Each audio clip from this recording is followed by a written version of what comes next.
Welcome back to our YouTube channel Power Plant Gyani. Today we discuss about a very important topic in the reference of BOE exam. तो दोस्तों जो आज का जो topic है वो रिलेटेड टू BOE एग्जामिनेशन ही होने वाला है यूजुअल, क्योंकि इस वीडियो में हम डिस्कस करेंगे जो हम मल्टीपल टाइप के जो क्वेश्चन आंसर हैं उनकी सीरीज स्टार्ट की हुई है हम लोगों ने। तो आज आप हमारी स्क्रीन पे देख ही रहे हो कि जो हमारा छत्तीसगढ़ BOE है 2013 का, तो इसमें क्या है, इसमें सबसे पहले एक चीज़ आपको देखने को मिलेगी क्योंकि जो मल्टीपल टाइप क्वेश्चन आंसर है वो क्या है एग्ज़ाम 1 नंबर में पूछे जाते थे, बट क्या है अभी जो इसमें आप छत्तीसगढ़ BOE में आप देख रहे हो कि जो सेकंड पेपर है इसमें ये मल्टीपल टाइप क्वेश्चन पूछे गए हैं। तो दोस्तों आपको प्रिपेयर रहना है ये, या फिर 1 मार्क्स से या फर्स्ट एग्ज़ाम में पूछे या सेकंड एग्ज़ाम में पूछे, लेकिन ये क्या है पूछते ज़रूर है। कुछ BOE बोर्ड्स है जो कि ये नहीं पूछते, उनका भी मैं आपको बता दूंगा इवन, क्योंकि जैसे गुजरात है, केरला है, क्या है इनमें ये मल्टीपल टाइप क्वेश्चन बहुत ही कम पूछते हैं, वो सीधा डायरेक्ट लिख आपको थ्योरेटिकल ही दे देते हैं। तो इवन मैं जो गुजरात है, जो केरला है, उनके कैंडिडेट को ये बोलना चाहूँगा, तो फॉर द इन्फॉर्मेशन, क्योंकि ये क्वेश्चन आंसर ये मल्टीपल टाइप में पूछ लेते हैं और क्या है इन्हीं क्वेश्चन को मैनिपुलेट करके थ्योरेटिकल में पूछ लेते हैं, सो दैट आपको इन सभी को प्रिपेयर करके रखना है इसके रिगार्डिंग। तो दोस्तों जो एग्जाम पेपर आप मेरे स्क्रीन पे देख रहे हो और इसमें क्या है आप मार्क्स 20/1 देख रहे हो, यानी 20 मार्क्स के एक नंबर के 20 क्वेश्चन हैं जो कि 20 मार्क्स आपको प्रोवाइड करेंगे। मैं आपको पहले ही बताता रहूँगी क्योंकि यदि आप एक नंबर के क्वेश्चन को थोड़ा सीरियस लोगे तो क्या है इसमें नंबर भी नहीं कटते और आपको बिल्कुल 1 नंबर पूरा मिलता है, सो दैट ये एक आपको बूस्टअप देंगे BOE एग्ज़ाम के मार्क्स में। तो सो इनकी इम्पोर्टेंस तब बढ़ जाती है। तो दोस्तों आज देर ना करते हुए डिस्कस करते हैं आज के जो क्वेश्चनिंग आंसर सेशन है अपना।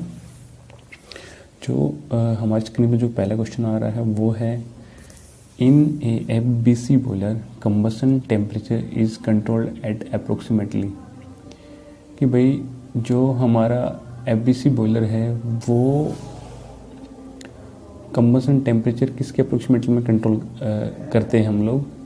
तो दोस्तों सबसे पहले जो क्या है ऑप्शंस हमारे दिए गए हैं उसमें दे रखे हैं, ए है 1550 से लेकर 1600 डिग्री फ़ारेनहाइट, बी है 2500 लेकर 3000 डिग्री फ़ारेनहाइट और सी से है 1000 से 1100 डिग्री फ़ारेनहाइट, डी है नन ऑफ द अबव। तो दोस्तों इसमें जो क्वेश्चन है जो इसका करेक्ट आंसर रहेगा वो रहेगा ए, क्योंकि इसमें टिक भी लगा रखा है, लेकिन क्या है मैं इसके पीछे मैं आपको बताऊंगा क्या एक्चुअल में क्या हो रखा है। तो ऑप्शन ए है इसका जो करेक्ट रहेगा वो है ए।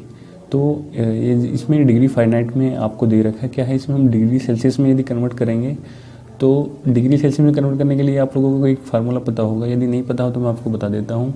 फार्मूला होता है C/5 equal to 5F-32/9।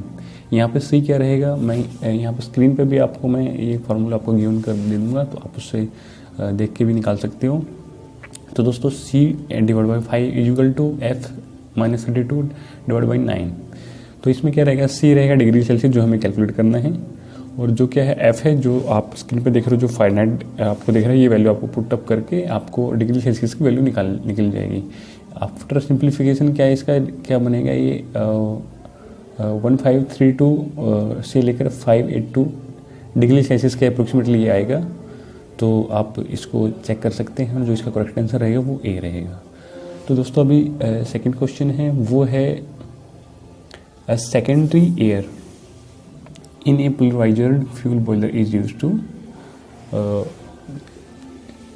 Options दे रखे हैं, ए है carrying pulverized coal to the burners, B है assist in complete combustion of fuel, C है clean the boiler valves, D है carry mills eject to reject coal bunkers. जो option C और D है कहीं मैच नहीं खाते according to this question. B है assist in complete combustion of fuel, ये भी नहीं होगा क्योंकि pulverized फ्यूल है। तो जो pulverized फ्यूल नहीं होता वहाँ पे ये क्या करता है कि भाई assist in complete combustion of the fuel ये टेक पार्ट करते हैं, लेकिन क्या है अभी ये है यहाँ पे carrying pulverized coal to the burners, कि भाई जो pulverized कोल होता है जो कि मिल pulverizer मिल से आता है, तो क्या है वो इसको साथ में लेकर टू द बर्नर्स नोजल के लिए लेके जाता है, क्योंकि इसमें क्या है जो फीडिंग होती है कोल की वो थ्रू बर्नर से ही होती है, लाइक ए फ्लेम की तरह। वो जैसे कि आप लोगों ने जो सीमेंट प्लांट आपने देखे होंगे कि वहाँ पे क्या है प्लोराइजर कोल ही यूज करते हैं और with the help of nozzles वो उसको फ्यूल को इंट्रोड्यूस करते हैं in the cell of the kiln. तो दोस्तों क्या है इसका करेक्ट आंसर रहेगा carrying pulverized coal to the burners. अभी जो थर्ड क्वेश्चन है काफ़ी अच्छा क्वेश्चन है, कई लोगों को पता होता है लेकिन कई मिसकंसेप्शन होते हैं इनके इस क्वेश्चन के रिगार्डिंग, तो मैं आपको बताना चाहूँगा। In a modern ESP which electrode is grounded, कि जो अपने modern ESP stands for the electrostatic precipitator, which electrode is grounded, भाई कौन सा इलेक्ट्रोड ग्राउंडेड होता है। तो इसमें ऑप्शंस दे रखे हैं collecting electrode, emitting electrode, both of the above, none of the above.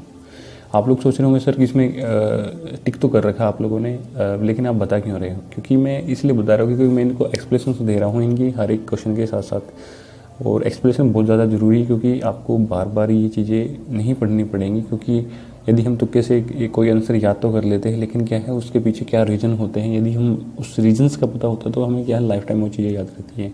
So that इस सेशन के थ्रू हम आपको यही with the help of hints हम आपको ये क्वेश्चन सॉल्व करवाते हैं।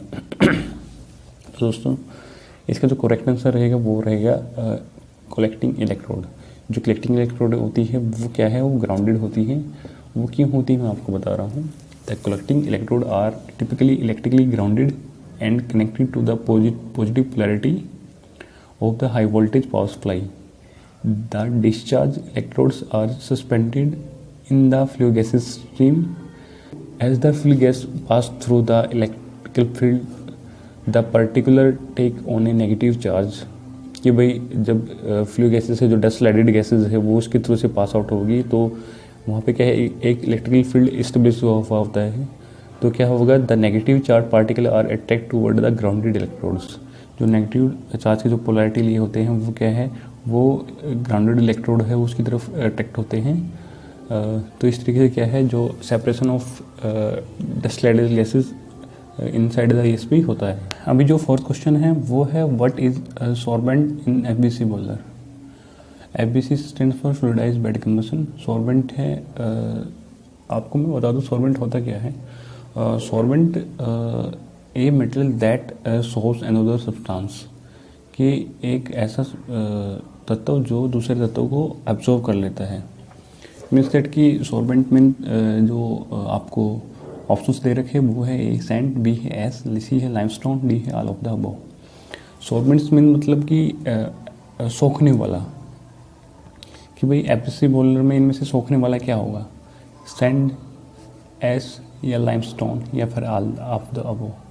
इसमें जो करेक्ट ऑप्शन रहेगा वो सी रहेगा लाइमस्टोन, क्योंकि लाइमस्टोन करता क्या है जो हमारे ड्यूरिंग द कंबशन क्या है जो सोक्स नॉक्स प्रोड्यूस होते हैं वो क्या है उन सोक्स नॉक्स हार्मफुल गैसेस को क्या है ये एब्जॉर्ब कर लेता है, मीन्स दैट कि न्यूट्रलाइज कर देता है with the help of reactions.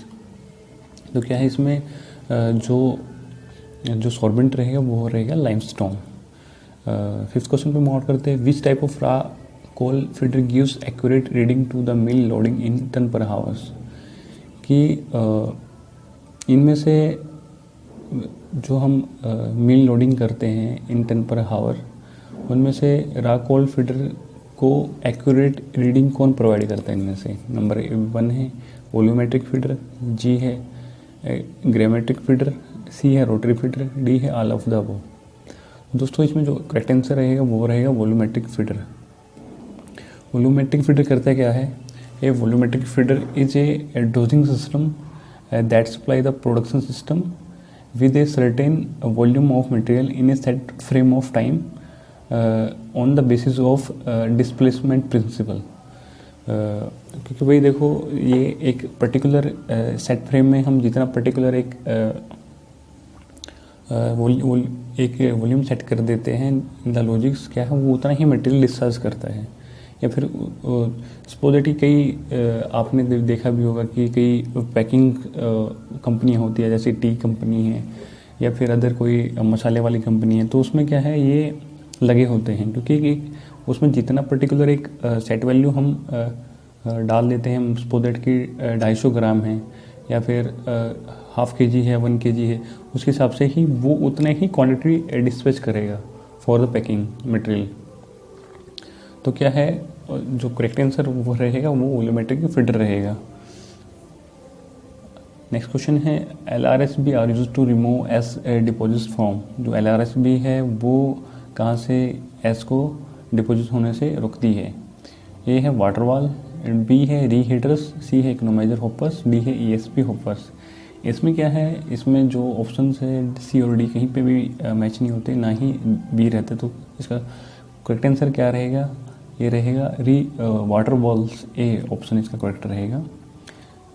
सबसे पहले मैं आपको बता देता हूँ कि LRSB क्या होता है। ये होता है लॉन्ग रिट्रैक्टेबल सूट ब्लाउज। आपने देखा होगा कि एक रोटरी सेल्स आप जो अपनी हीटिंग सरफेस एरिया में से रोटेट होके जाता है, उसको हम क्या बोलते हैं? लेंस बोलते हैं उसको। क्या है उसके फ्रंट में क्या होता है?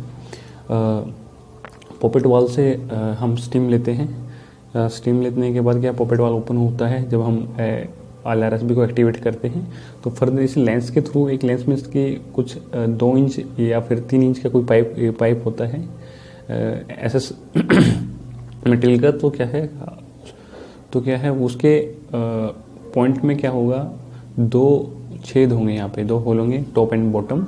फ्रंट से क्या होता है? ब्लेंड होता है। तो क्या है ये ऐसे रोटेट करता हुआ इनसाइड द हीटिंग सरफेस में जाएगा, और उसकी सेटिंग उस तरीके से ही की जाती है जैसे कि सुपरहीटर्स की 2 ये हैं सुपरहीटर्स की, जैसे कि ये अपने सुपरहीटर्स लगे हुए हैं इनसाइड द फर्नेस। तो क्या होगा वो लेंस इसके बीच से निकल के जाएगा, इन दोनों सुपरहीटर के बीच से निकल के जाएगा, और उसकी जो होल जो हमारे लेंस में जो होल होते हैं वो जब ऑपरेट होंगे वो मिडल ऑफ द ट्यूब आएंगे। इस तरीके से उसकी सेटिंग की जाती है कि जो भी अपना क्या हो, क्योंकि इस पे लगेगा तो ज़्यादा क्लीन नहीं होगी, तो क्या इसके गैप में जाएगा तो क्या है ज़्यादा इफेक्टिव से वर्क से वो काम करेगा। तो क्या है इस तरीके से हम उसके एडजस्टमेंट करते हैं। तो क्या है जो वाटर वॉल्स है इसका करेक्ट आंसर रहेगा। नेक्स्ट क्वेश्चन की नोट करते हैं, which of the flowing safety वाल is power plant use superior metrology. इनमें से कौन सा सेफ्टी वाल है जो हायर मेट्रोलॉजी का होता है, यानी कि मीन्स दैट कि in the sense of strength. तो सबसे पहले ऑप्शन ए है ड्रम सेफ्टी वॉल, बी है कोल्ड सेफ्टी वॉल, और उसके बाद आता है